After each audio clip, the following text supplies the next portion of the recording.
earth, water, fire, and air.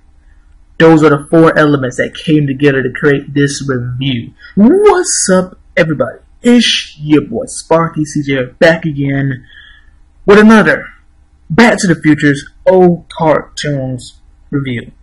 Now, in none of my update videos, I even mentioned about even bringing this series back. This is something that I spent days and weeks, months. And when I say months, I mean it's the thing because I was rewatching this whole series, and I say months because I wasn't really watching every single day. But whenever I had that time, I continued to rewatch the episode to make me just enjoy it even further. You know what I'm saying? And here it is. You know what I'm saying? Reviewing Avatar: The Last Airbender. Now to start off, what Avatar: The Last Airbender is about, it's a boy named Aang that was told that he was the next Avatar, but out of fear and I guess fear, anxiety, and stuff like that, where he ends up runs away from home, freezes. Then he gets hit by a huge storm that then him throws himself and Appa into a giant block of ice for 100 years. And so Sokka and Korra, wanders about, finds him, and now you could say the partially of Team Avatar is now formed. Now, the whole thing with Aang being an Avatar, or what the Avatar is a person that has the ability to use all four elements, and at the same time, does what he or she can to bring about peace within the world. Now, what's going on right now is the Fire Nation is the main nation that's causing problems, trying to take over, what I'm saying, because they already killed every single nomad. So Aang is the last Airbender, he's the last one. So they're doing what they can to break down the other nations. So the Water Tribe got a lot of their waterbenders taken away, prison, and then the Earth Kingdom is kind of the last one standing in a sense to try to fight back. And so book one centers around Aang understanding and learning that you're the last one, man. And then Katara is the last known water. It's the last known water bender in her tribe. She's from the southern water temple, if I'm correct. Sokka, her brother, is not a bender, but he is a warrior. His father, their father, is the warrior that he went off to travel with the other tribes, or the Water Nation tribe.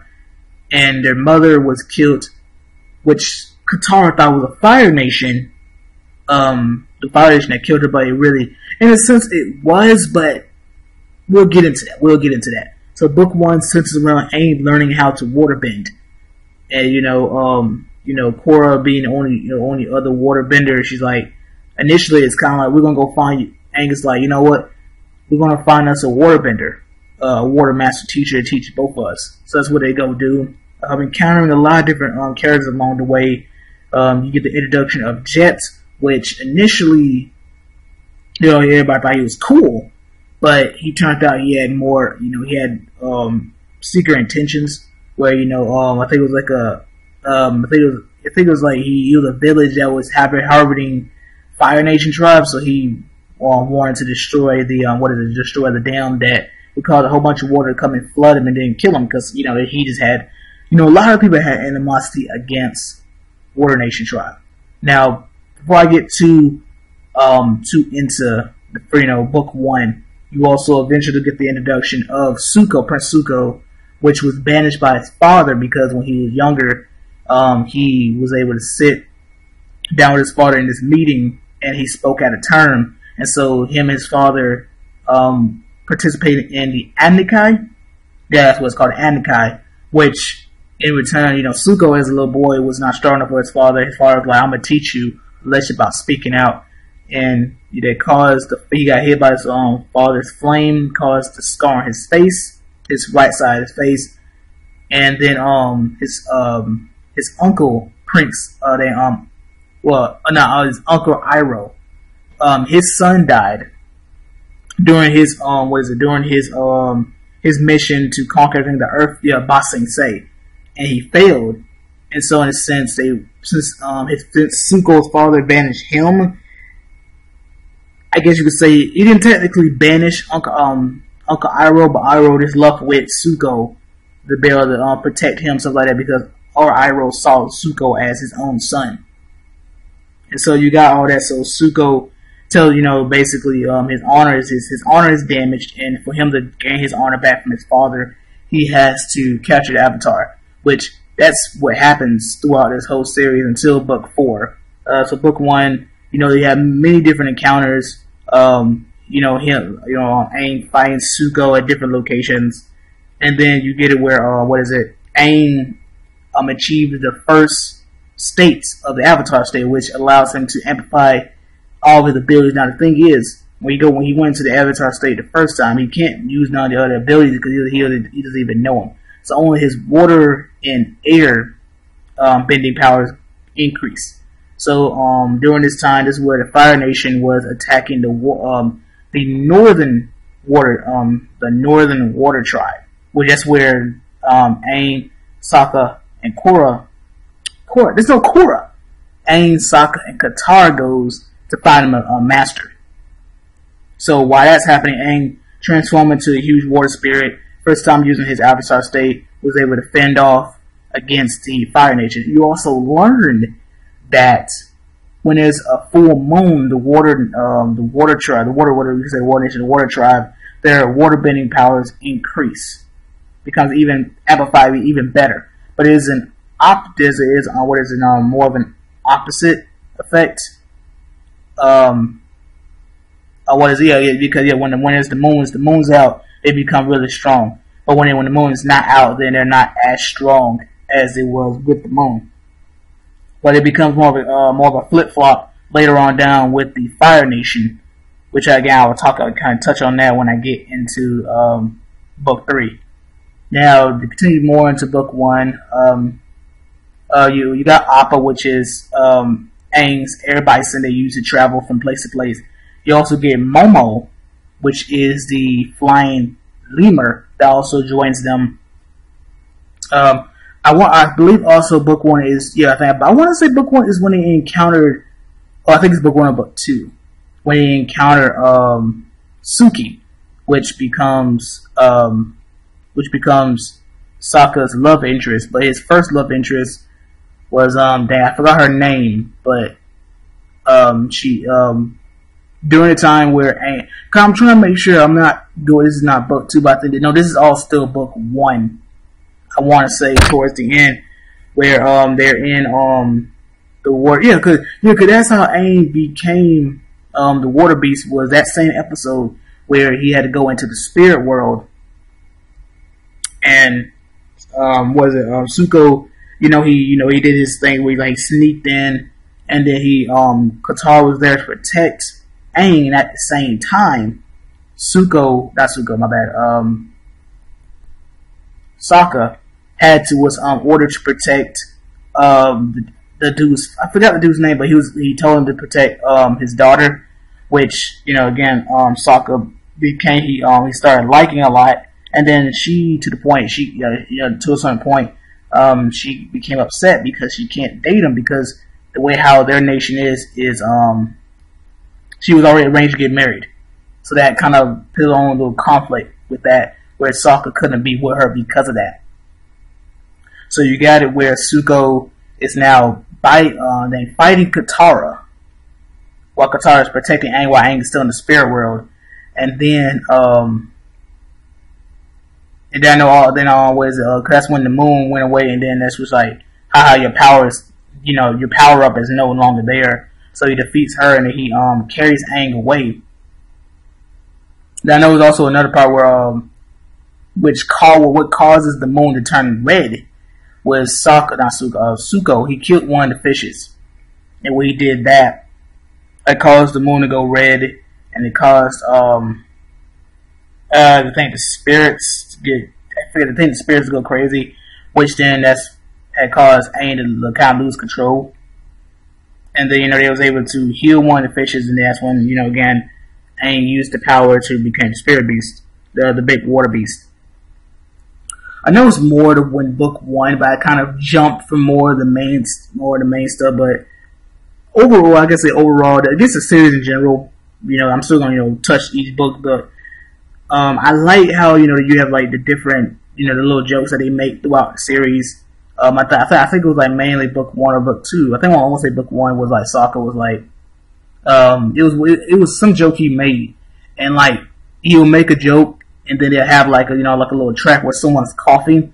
So he might say something like, oh, he might say let's say you just stand a joke. Why did the chicken cross the road to get to the other side? No one would laugh, but you have like a random person have like one of the tracks where like someone coughs, and it's just a thing what I look at is like throughout the series they had those funny moments which I enjoyed and I laughed about.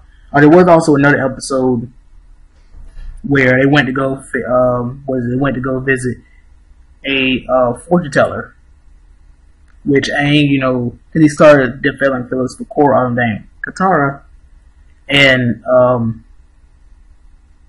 I know the lady had Katara also wanted to figure out who was her love interest or who she would fall in love with, and the lady told her a strong bender.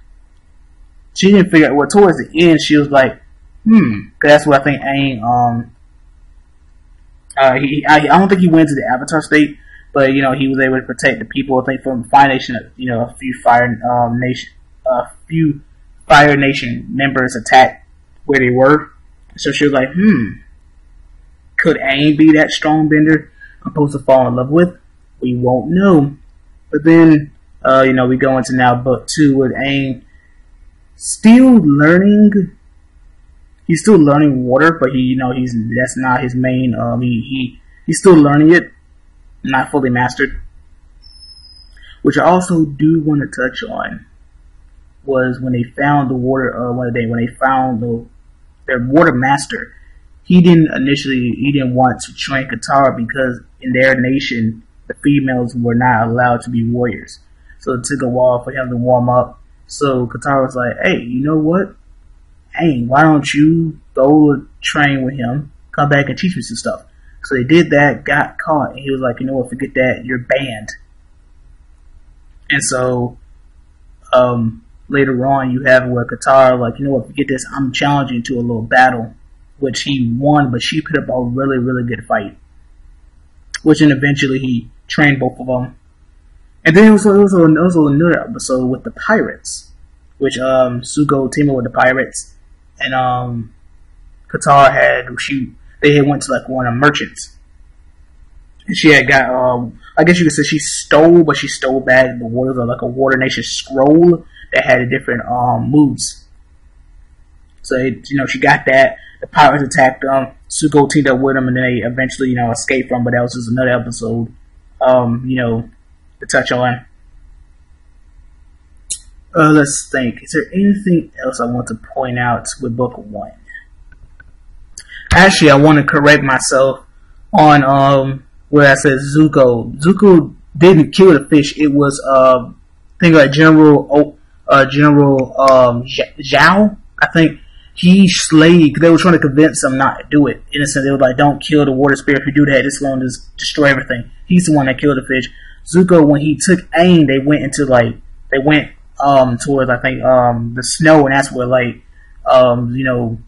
eventually Aang freed himself, but like he was like, "Oh, I can't leave Zuko here," so he helped him out and they dipped off. So at the end of book one, this is where now Azula, Zuko's sister, is now introduced, and Ozai is like, "I need you to go take care of your brother, I guess you could say traitor brother and his uncle."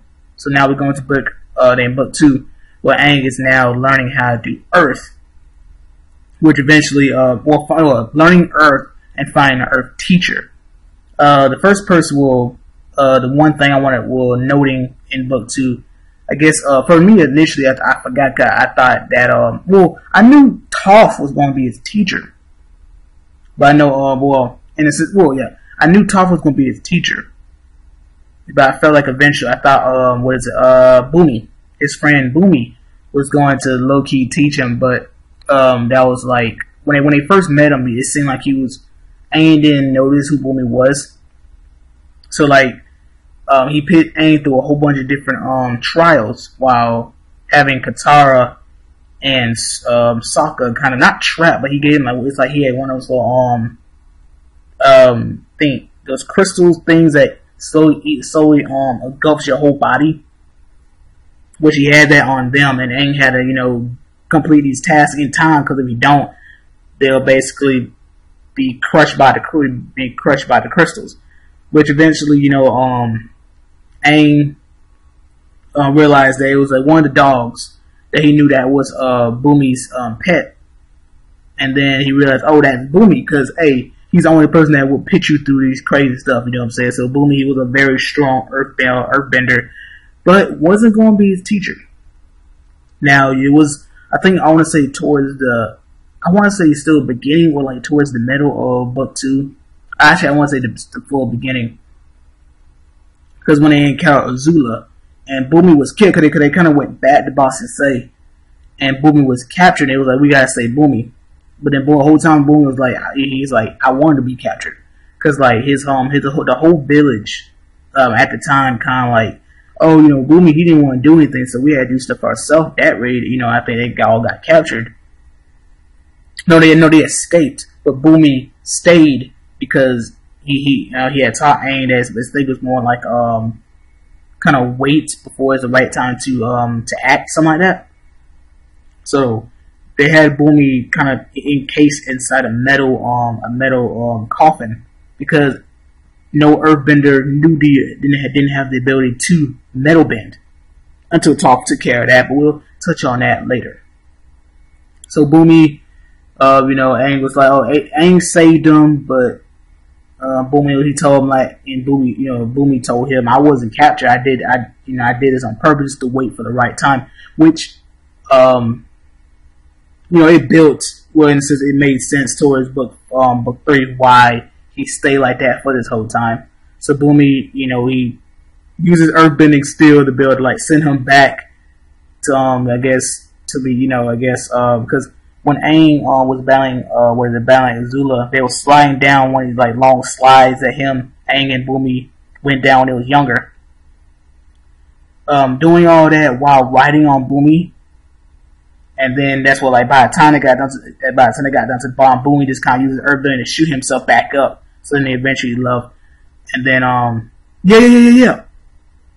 Bumi taught Aang to find an earthbender that listens before attacking, and that's what Toph does, because she's blind, and so the way how she battles is she uses her feet, where she sees with her feet, so that's where she listens and then strikes. But they didn't encounter her until towards the middle-ish of book 2, where she was competing in a like a tournament. No, it was like the underground battles, one of the underground battles, because her parents were very strict, and was like, oh, you're blind, you're not strong to protect yourself, and whenever she got time, she would just do that, escape, and then battle other earthbenders. So she was known as the blind bandit. Or was that a little bit late? I think that was her name, the blind bandit. No, that was book 3, but she got a nickname from. I forgot her nickname, what she was, but that's where they met her at. And Aang was trying to convince her, I need you to teach me earthbending, but she said, nah, man, she wasn't having it. But before that they had that kind of talk, Aang was like, I'll battle her. And Aang defeated her, and she was hurt. And so, after when she left out, she was like, she didn't want to talk to Aang. She said, leave me alone type of stuff. And at the same time, the other competitors felt like, wait a minute, this dude just beat her? Wait a minute, they just did some scam on us. They like, she took a dive to take all the money, which wasn't the case. It's just Aang was way better, was better than her, because just he was an avatar, so we only had the wind and water. Which then also developed the nickname Twinkle Toes, because he's light on his feet, because of being, he mainly used air. So after all of that, talk with the parents and convince them, Toph is an excellent earthbender, and I want her to be my teacher. Her parents were still like, nope, I want you guys to leave. She's not doing none of this stuff. So before he left, Toph was like, wait up, I'm coming with y'all, and there you go, she left. But which became so scummy to me was her father was like, the Avatar and his friends have kidnapped my daughter, and I need you two to go rescue her. So he sent the two people that fought her in the underground battle to go rescue her. Rescue, quotation. So you go through all that. I think it's like the next immediate episode is one of my favorite episodes called The Chase. Which now, I guess before I talk about this, Azula's like, you know what? I need to go get me a team, and that's where she recruits Julie and May. Is her name May? Yeah, May. As to help her out. Now Julie I guess you would say the inventor of Chi Blocker, and then May, she throws a bunch of knives, but again they're both skillful. And Azula, she knows lightning bending, and her fire bending is blue instead of the standard red fire. So that she gathers them to go track down the Avatar. So this episode comes in The Chase, where this is more being that it's at night, they're getting chased down, tracked down, and they don't know why. The whole episode they have not gotten no type of sleep, because every time they would get a chance to sit down and rest, whoever's chasing them at that time, because again they didn't know, would find them, and they figured that it was because of Appa's fur. But at the same time, with all this is happening, everybody's cranky. Katara, fussing with Toph, telling her you need to carry your weight, stuff like that. And she's like, hey, I don't need you to tell me what to do. I'm over here to help out Aang, and stuff like that. So they're sleepy, constantly getting tracked down. Eventually, they're like, you know what, time to stop running.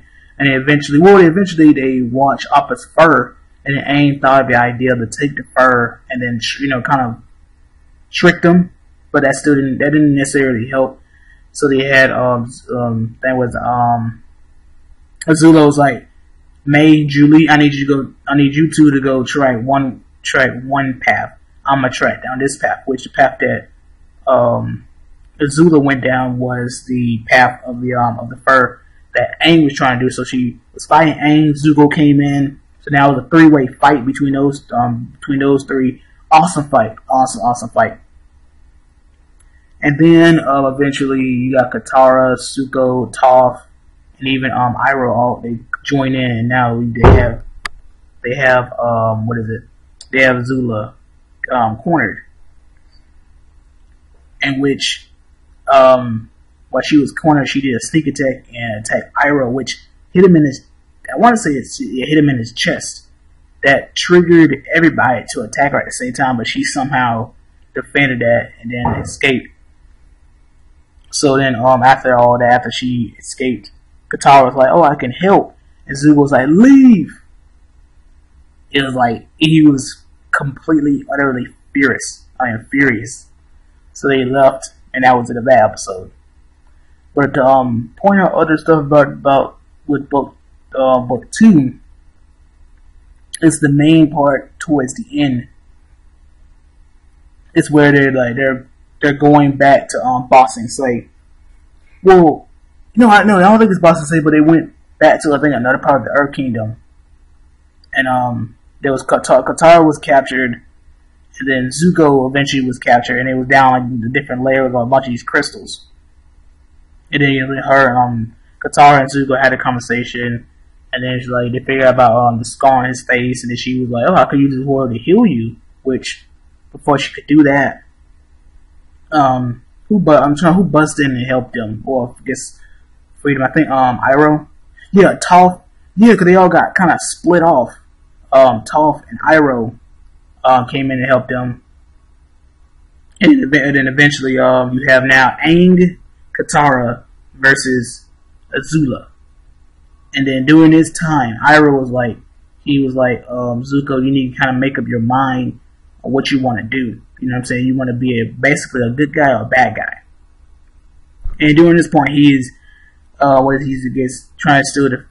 still trying to figure out himself.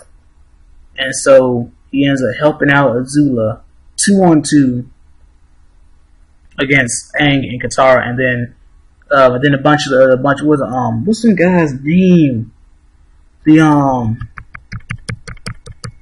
It's the guys that were the henchmen. I would say henchmen of the one.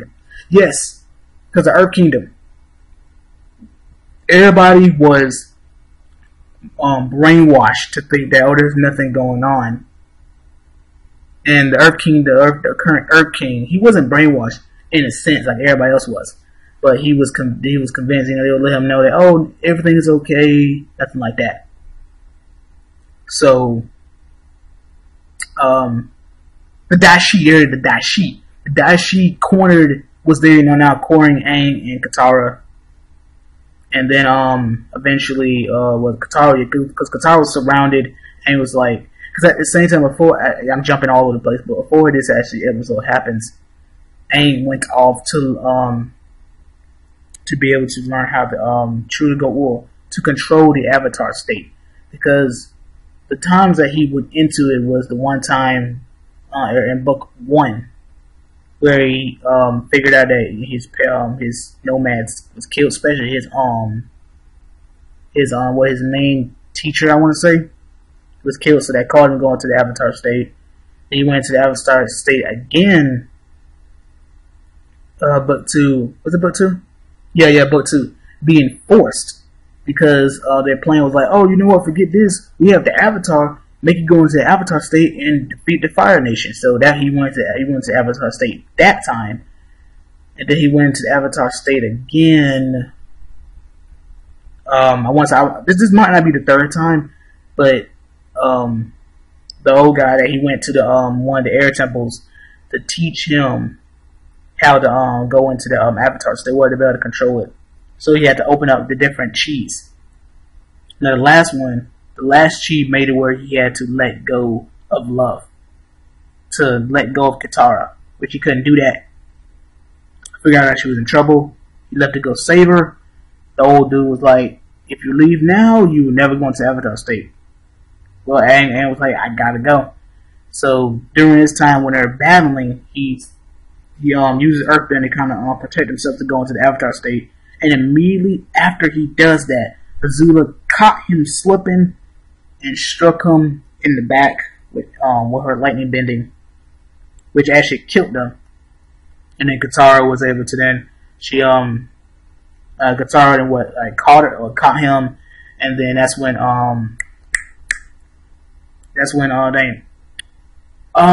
Uncle Iroh comes in and was like, you guys got to go now. I'll hold off Zuko and Azula. So they left. And then eventually, with the combined powers of brother and sister, they defeat. Well, it gets us they defeat Iroh, and Iroh's now thrown in prison, and which leads into book 3. But there's still more in book 2 I want to touch on before I even touch on book 3. Now I know I'm missing the parts I forgot to touch on with book 2 is what led into being the final episode, or the whole fight and everything when they finally get to Ba Sing Se, was that they went to the desert, and there was a tower which they goes inside and left Toph outside because Toph because Appa couldn't go inside, so they needed someone to watch Appa, so Toph had to stay inside. Now the whole thing with Toph earthbending was that with the sand, she can't fully see. You know what I'm saying? It's very groggy, and also bending sand was tough, and also seeing with her feet on sand is not the best either. So Aang, Sokka, Katara goes inside the tower, and there's a big majestic owl. And he's telling them, don't use my library, don't use my knowledge. He has a library, a bunch of different books. Don't use it for evil. Use it for good. Which that didn't really turn out so good because Sokka basically wanted to figure out information on how to defeat the Fire Nation. He figured out that when it's a solar eclipse, which only lasts for 5 minutes, 10 minutes, is what makes the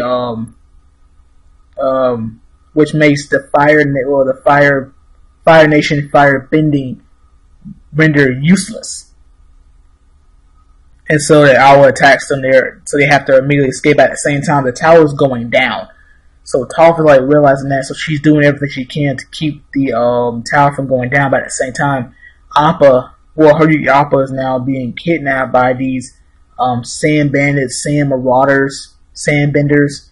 And Toph can't really do anything because, again, she can't fully see on sand, so she can't see who's attacking them. So she either protect Appa or let the tower go down with Aang and them inside.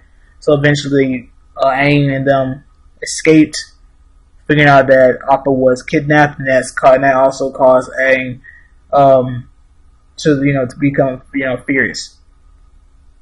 So the next couple of episodes, they basically have to travel on feet, doing everything they can to find Appa, which then they make it to Ba Sing Se, which Zuko Zuko at the same time. I think he was looking for Aang. Well, doing this the whole time he's still looking for Aang, but he helped to free Appa. And then Aang, they reunite. Everything's all good and dandy. Which another thing I did not point out is the Blue Spirit, which is Zuko becomes the Blue Spirit only in book 1, and that was the one Aang let himself get captured because he was like, okay, if you guys leave the Water Nation alone, I'm gonna lead them alone and I'll go with you. So he becomes the Blue Spirit to save Aang, and then Aang was like Aang figured out, wait a minute, that's because I forgot something. Something knocked off the mask, or they had got attacked, and then the mask was off Zuko's face, and then Aang figured out, wow, that's you that saved me. And that made Aang think, maybe there's some good in him anyway. So, fast forward, Appa's now free, and now they're going, and that's what led to, the whole fight, with Azula, and everybody else, leading into now book 3. And now book 3, Aang still, master, I can't say fully again, not fully mastered. He's still, training on Earth and on water. And now with fire is now eventually Zuko teams up with Team Avatar. But before that even happens, he's back home with his father and Azula. And he's like, Azula's like, you know what, I'll tell Dad that you're the one that killed the Avatar, even though that didn't happen, just so you can get back on his good graces. And then, him and May starts, dating, all that stuff. They went on to, Zuko, May, Azula. Well, that's really Azula and, Mei Li went to their beach house. And, a bunch of other people that was there. They crashed it towards the end, but that's kind of how it started off with, Zuko was kind of like, he's here, but in his heart, he's like, it doesn't feel right to him, you know what I'm saying? Then he kept going back, visiting visiting Uncle Iroh in prison. And during this time, Iroh was like, he's like, I'm done with Zuko, but not fully, you know what I'm saying? And then at the same time, whenever the guard is not there, Iroh is training and thinning up for the right moment to strike, to where the time is right when things get crazy. So you go through all that, where eventually Zuko wants to now Zuko finds himself, you know what, I'm going to help out the Avatar. And this happens when Aang and them gain a whole bunch of troops to help out to ransack the Fire Nation during the solar eclipse. And I guess the main thing I have to mention is Sozin Comet, which the whole thing with Sozin Comet is when that comes, the Fire Nation will have enough power to destroy the world. So that's why Aang has to learn all four, well, or the other three bendings to be able to go up against Zuko's and Zula's father, Fire Lord Ozai. So, you dang it, I just lost my place. But yeah, I mean, you got during that whole time they ransacked the Fire Nation, and then when Zuko has his encounter with his father, after he encountered, but they didn't really truly fight because his father had attacked it with lightning bending, but then Zuko was taught how to redirect lightning, and then he was like, you know what, father, forget you, I'm going to help out the Avatar.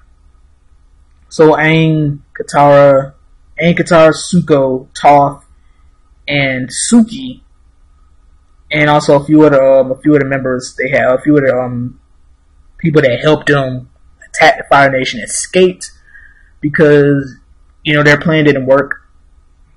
So this is where now they go to another deserted air temple. And that's where Zuko is now there trying to gain their trust, which doesn't initially work, only to a certain point where eventually, it was like they realized you do need a fire teacher, but Katara still didn't trust. Everybody was like, "Hey, we cool," but Katara was like, "If you do anything to hurt Aang, that's it.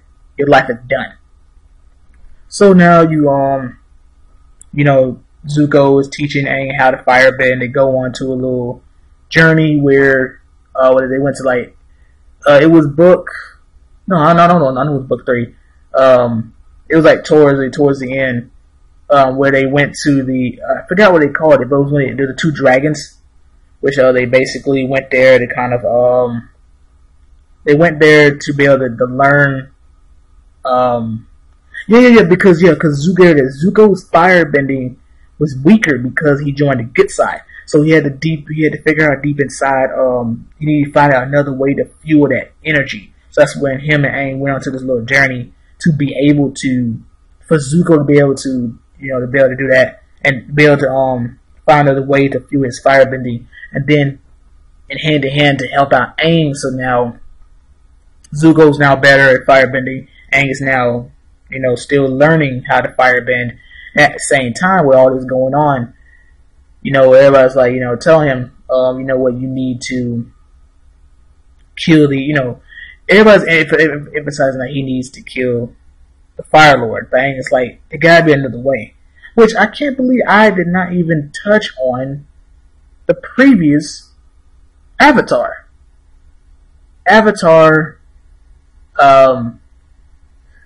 Oh my goodness, I gotta forget his freaking name, man. The fire, oh man. Avatar Roku. And then the one after him was Kyoshi. And then the one after her was the water bed. I forgot because it was towards the end. It was like part 1. No, it was before the Sozin Comet part 1, part 2, and part 3. Where Aang was trying to talk to other past avatars to figure out. No, it was an Airbender. It was an Airbender after. No, because it's Roku, then Kyoshi, and then it's water.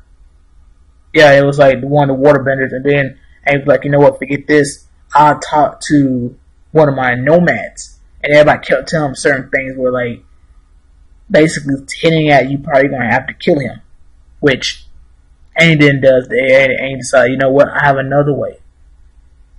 So during this whole journey for him to figure out what he's going to do, it was the turtle it was a sea turtle. Oh no, it was a lion turtle that, because Aang he was on this island, he didn't know how he got onto there. And so when he figured out how to leave the area, the lion turtle taught him basically how to take someone's bending away. At the same time, everybody's wondering where Aang's at, but you know what? While he's gone, let's do what we gotta do. So that's where Suki, Toph and hey, Sokka. They go take care of the Fire Nation ships, and then Zuko and Katara go take on Azula. So they go do that, and now you got Aang taking on from the Fire Lord Ozai, which that was an amazing battle. But I also cannot forget again, because I definitely want to touch on the whole bloodbending thing, because I knew Katara was forced to learn bloodbending, but I was waiting for the episode. I was like, watching book 3. And I was waiting for the episode. And I was like, yeah, this is the episode where she's gonna be forced to bloodbend. Which bloodbending is bending the water inside the person's body, causing them to become like a puppet to do what you want them to do. So yeah, you now back to what I was talking about. Now you got to where Sokka and Toph and Suki was able to take care of the airships at the same time. They see now Aang fighting Prince Ozai. And then Katara, Zuko taking on Azula. Azula was going to attack Katara with the lightning bending, but Zuko took the hit, and now Katara is battling Azula. And then she was able to pin her down, chain her to one of these little metal vents. And so where Azula couldn't even attack at all, she was tied down. Only thing she could do was just shoot fire out her breath. And then back to the battle. Eventually, whereas you had Ozai hit Aang against a rock, that caused him to be able to go to the Avatar state, and that's where shit gets real. So that happens. Aang becomes go back into the Avatar state, take down Ozai, and then take his bending away, and that's it. Now, I would say it's a long review. Not the best review, I would say that, but it's my way on how I like to do my reviews. Past reviews were mainly being me doing webcam, but I was like, what, I would do something. I would do it differently. Picture in the back, a little picture in the background, me talking over it. Overall, Avatar: The Last Airbender, we all know, a great TV show, animated cartoon that ever graced Nickelodeon. You know what I'm saying? The different episodes, different emotions, with different episodes, watching them, going over, different emotions. Because we watching them, there was different moments where I was like, wow, did that happen? Even though it's I saw it, but seeing it again is wow. You know what I'm saying? Different funny moments. I love the show, man. I'm happy that I have this. I have it in my possession, the whole series. And yeah, I hope you guys enjoyed the video. Leave a comment. Don't forget to subscribe, and I will catch you guys later. Deuces.